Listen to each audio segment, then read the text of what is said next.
All right, folks, I know I've been teasing this. It's finally here. The diving board is out. It's going to be available. By the time you get done watching this video, they'll be online. They'll be at our select retail partners. This has been a longer project than we thought was coming. It turned into quite the math problem. It turned into quite the fitment problem. And as you can imagine, there are a plethora of scope combinations, red dots, rangefinders, and everything under the sun. And our goal, as it always has been, is just to make you more effective in the field. And so what I thought was probably going to be a, say, 14, 21 day development turned into about a 5.5 month, nearly everyday development project. So we are so darn excited to bring this thing to market. We're excited to play a role in your hunt or in your shooting experience. We had goals for this project. We wanted it to be incredibly lightweight. We wanted it to be compact, casting no shade on anyone else. A lot of the diving boards on the market, in order to be incredibly universal, are big and bulky and long, and we took a different approach. We simply wanted it to be as light and effective as possible. We'll go through fitment, we'll go through the trials and tribulations of the project, but at the end of the day, we are just super darn excited to bring this thing to you. So here we go. Where we thought we were headed with this project was a single piece diving board, hopefully a one size fits all within the parameters of a tube size, right? So we were going for making 3 SKUs, right? 3 product numbers, 3 sizes that fit 30, 34, 35, and that's this right here, okay? We made this, quite a few folks have shot it, quite a few folks have hunted with it, and that was great. The problem was this didn't do enough well, so we scrapped it. That's how we got here. This is another 4 months of development, and every single one of these pieces represents probably between 2 and 4 days of solid effort from our engineering and our prototyping team to get to what ended up being a 2-piece design. And we did that to give you more options and make you more effective. So we are going to release a low and a high variant in every single tube size. So you're gonna have a low in 30 and a high in 30, a low in 34, a low in 34, etc., all the way through 35. Each one of these little rail sections in front of me was a different height, a different math problem, and a different set of parameters to try to make your red dot rangefinder combo work properly. Through testing and a lot of failure, we realized that a 2-piece design was the way to move forward to make you as effective as possible. So our cap and our rail are actually 2 separate pieces. Now, we are going to assemble them at the factory for you with Loctite, but at the end of the day, if you did choose to need to move a rail higher or lower, you will have that option because we are using that 2-piece design. Every single rail that you see in front of me was a failure. Anything in the raw that's not black was days of failure to find out that something hit. A rangefinder didn't clear. A red dot wasn't visible over a turret, right? And so in order to make sure that you had the most options possible, we had to fail over and over and over.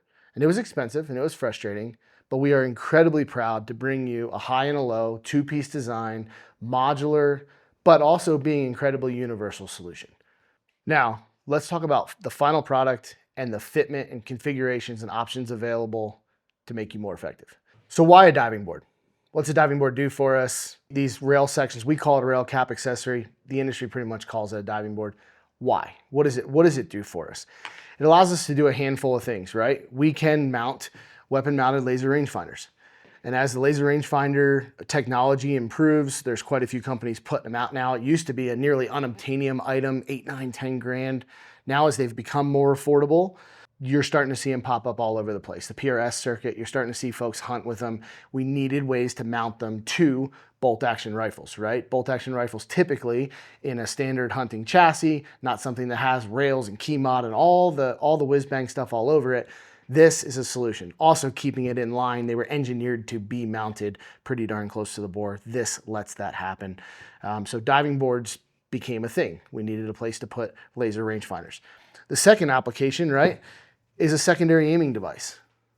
Some type of red dot that allows for the assistance in getting on target faster. In a hunting application, that could be a small child trying to get behind the gun, us as parents trying to get behind the gun, trying to help that individual look at a deer at 400 yards. It's very, very tough. We've all been through well, it's next to the second green tree. Well, how many darn green trees are on the hill, right? So being able to use that red dot, it helps the child, not at magnification, just look, hey, do you see that? Do you see the red dot? Do you see the big pillar rock? Yes, okay, put the red dot on the rock. Now, go down into the magnified optic and look for that deer. And all of a sudden, bam, we have that, right? Military law enforcement application. In a crowd, we're looking for one guy in a red hat. One guy, that's the guy we need to look at. And being able to see that red hat with the naked eye, put the red dot on top of our scope onto that individual, and then go down into our magnified optic, puts us on target a whole lot faster and makes us a lot more effective. From a fitment standpoint, we need to call a spade, because to make a diving board that was completely universal, that would fit any rangefinder, any optic, would mean that we would have had to made some giant monstrosity that come way above the scope and went way out in front to give you unlimited options. Unfortunately, if we did that, it wouldn't be incredibly effective for the large majority of the market, which is what we tried to hit. So I'm gonna show you some configurations that work really, really well. I'm gonna tell you the configurations that don't, because we want you to win. That's the only goal. When do we use a high? When do we use a low? If we're gonna go through all the trouble of making this be very specific product, you need to understand which product applies to your situation. The low was intentionally and specifically developed for red dots only. It's for putting a red dot on, say, the front end of an LVPO. It also works for putting a red dot on something like a hunting scope, like on the rifle behind me, excuse me, left, right, don't know the difference, right?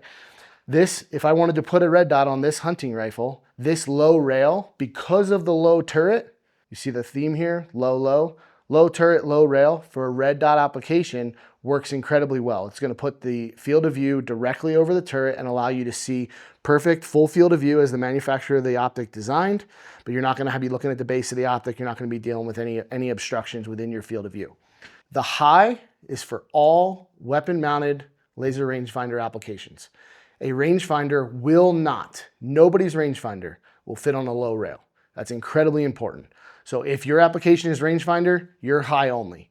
If your application is red dot, we need to talk about the turret size of the scope that you're mounting it on. If you have a lower or a capped turret, like this rifle here, a lower turret on this Vortex Razor LHT, if red dot is your end goal, then you're gonna want a low rail, because that's gonna allow the red dot to sit and give you a good field of view. If you're putting a red dot on something with a higher turret, like say this Razor HG Gen 2, or even this Leupold Mark V HD, those are higher turrets, and that's gonna require a high rail, which is gonna give you a really good field of view through that red dot. Keep in mind, high rail, always your rangefinder application as well. Now, there are a couple scope combinations that don't work. This particular Leupold Mark V HD is a 3-18, has a 44 millimeter objective. The only time our high rail and rangefinder cannot be combined is if you're using a modern compact scope like this in a cantilever, okay? It works perfectly well with our rings. As you can see, we have a rangefinder mounted on this in a ring set. Clearance is perfect. The view of the firing solution display, absolutely perfect. If you try to put that scope in the cantilever, because of the design of the turret and the incredible engineering that these companies are doing, Leupold's got one, there's other companies that have them, those larger erector systems, it doesn't give you enough room within the cantilever itself to move forward and back. Okay, so your eye relief's not gonna get right. It's a very specific application. Quite frankly, our cantilever is designed to be ultra lightweight. It's way more meant for an LVPO scenario on a gas gun and things like that. So I don't think you're gonna run into that, but I wanna be fully transparent with you. That particular combination, short, modern optics in our cantilever with a rangefinder is a no-go. All of our solutions with a rangefinder work really, really well in a ring set. Keep in mind, these rail cap accessories, right? These diving boards, as they're commonly referred to, is just a cap, scope ring cap replacement, okay? This will fit every single product we've ever made and every product we continue to make Within our CLR ring series, right, our collinear ring with the bubble in it, are Bravo and Delta cantilevers. If we do later down the line come out with something like, say, a precision rifle one-piece mount or something like that, depending on the cap configuration, we may have to release a new diving board, and we'll do that at that time.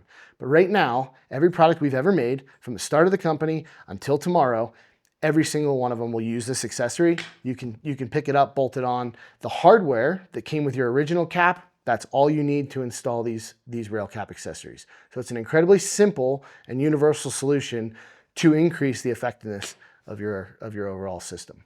So let's just look at some overall configurations. I just want to show you some different stuff. Here we have a 1 to 10 LVPO in our Bravo cantilever. Bravo being the cantilever that we include the bubble on, right? We're simple around here. B, bubble, Bravo. See where we're going with that? This has a low rail on it, and it has kind of a micro dot. This happens to be the Vortex CCW, or excuse me, Vortex Defender CCW. So that gives you the ability, right, to be at, say, running around at 6 or 8 power, and then have your red dot up top. I'm seeing a ton of predator hunters switching to things like this because they have coyotes coming in at 200 and they're watching at 8 power in their main optic. We'll call it a main optic. They're at 8 power, their primary optic. There we go. We'll get specific for you. Well, there's always that little silly cousin coyote that jumps out, wants to bite the call at 17 yards. That's where that red dot comes into play. So very, very universal application. Obviously the other application being law enforcement that's on a perimeter, all of a sudden has to be the guy going through a door. Now we have a close quarters solution. Here we have our perimeter solution. Here's another application. This is one of my personal favorites. Vortex Razor 1 to 6 in a Bravo mount. This is a low rail as well, utilizing an aim point acro. Huge fan of the aim point acro. Been an absolute rock solid optic for us. One I don't mind lending to the guys in the shop because my guys are real tough on shit, so that one gets lent around, never comes back broken. Love it. Here's a larger scope, right? Maybe more of a mil LE application, 4.5 to 27. This one happens to have an aim point T2 on the front of it, okay? Now, this is a high rail with a flat mounted aim point T2. That allows us to get over that higher turret. Rangefinder, high turret, high rail, okay? It's not, if we can figure it out, I'm confident you guys will be able to track. Here's a Leupold Mark V HD, okay? 35 mil tube, 44 mil objective, super compact scope, okay? This is the scope I was telling you. You just don't want to mount a rangefinder in a cantilever. But these scopes, the clearance it's perfect with a rangefinder and perfect with a red dot. Again, high rail because we're using a rangefinder. It puts it out there, puts it out front, gets the display right in your view so you don't have to come way off the gun. You're not looking for the display. It's visible from the shooting position, which is incredibly important for speed and effectiveness. Then here's a cantilever just to show you the Mark V HDs or those compact scopes. They do fit in our cantilevers.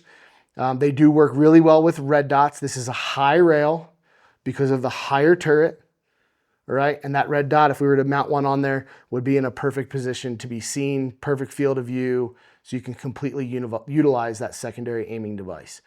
So the only time you don't want to use a cantilever is compact scopes with a 44 mil objective or larger with a rangefinder. Everything else is great. As you can see, a ton of effort went into this project, folks, and we appreciate your feedback throughout the process. I was teasing different things on Instagram and I was getting a lot of DMs that were really, really helpful as to what you guys actually need. I can sit here and make anything I need. That's not necessarily the answer. Sometimes it is, sometimes it isn't. So thank you for that feedback. Thank you for walking this journey with us. We greatly appreciate it. And thank you for being you, because without you, there literally is no us. This thing started practically in our driveways. Eric and I joking around about bringing a solution, and all of a sudden it's now all over the world, which only happens because of your support. From the entire management team, thank you. Genuinely. Keep in mind, the diving board's out now. By the time you see this, they're available. They're available on our website, rpmflg.com. More importantly, they're available at our retail partners. We have 150 plus very, very good retail partners. Those folks are selected for a reason. We don't just open every gun shop in the world. We pick people that have incredible customer service that are going to help you through their technical expertise be more effective in the field. It's very important to us, so please support those shops. If you're looking for a diving board, go there first. If they don't have it or you're not close to somebody, I get it. We have a bunch of e-com partners as well. please look around, support those guys. They're with us for a reason, and a lot of them have been with us from day one, and that means the world to us.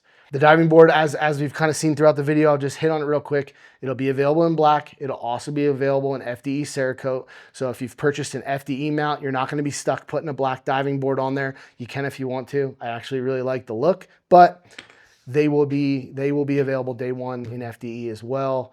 If we can do anything for you, please don't hesitate to reach out. Fitment can be a pain, and we kind of made it a pain because we want it to be as low and as visible and as effective as possible. So email us, sales@rpmflg.com. I'm happy to go through the configurations. As you can see, we have a pile of scopes and red dots and everything at the factory. I'll mount it and send you a picture of what the clearance is going to look like. So give us an email. I'd be happy to help. Thanks for stopping by. If you like this kind of stuff, we're going to keep doing it. Please like, subscribe, all that stuff. My camera guy tells me I got to tell you guys all that happy stuff. We'll talk to you soon.